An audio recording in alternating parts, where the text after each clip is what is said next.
A610, näen, et 4-häälne seade on. Hakkab C-7-ga.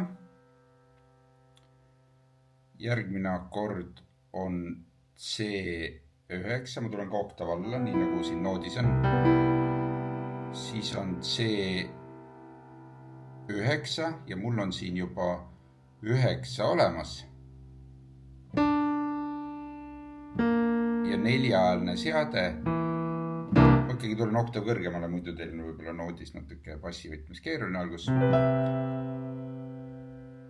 Siis on C9.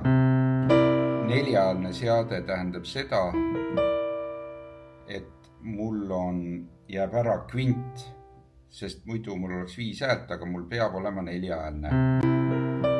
Ja kvint on kõige vähem oluline akordiheli.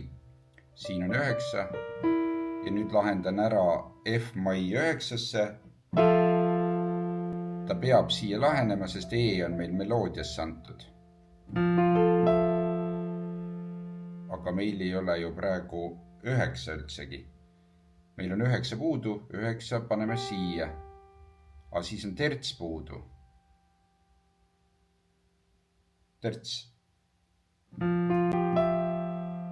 Kus me saame tertsi? Mul on praegu 2 F-i, mul ei ole 2 F-i vaja. Nüüd on mul terts ka. Mul on 9, mul on terts ja mul on septim. Ja 13, vana tuttav. Jätan jälle ära kvindi, mis oleks D, eks ole. Sest mul on 4 heli ainult, siis septim on väga oluline, terts on väga oluline ja 13 on ette nähtud. Ja lahendan ära C9-sse 4-häälne seade ilma kvindita. Teeme otsast peale. Mai 7, teen tast 9, C9 ja nüüd F mai 9. 9 on siin, terts peab olema, septim peab olema. Terts ja septim alati peavad olema. Ja G13 ja lahendan ära C mai 9-sse 9, 7, 3, 1. Ja viin selle F-tuuri.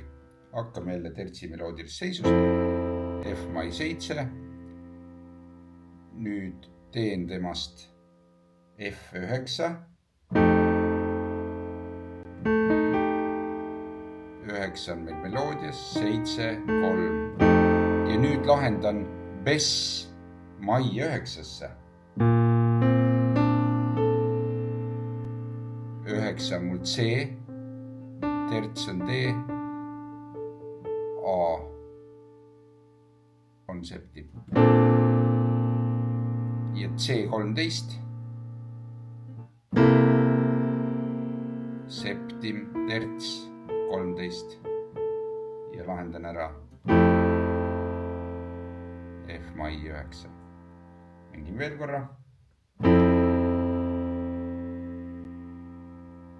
Nüüd tuleb F9, bess mai 9, C13.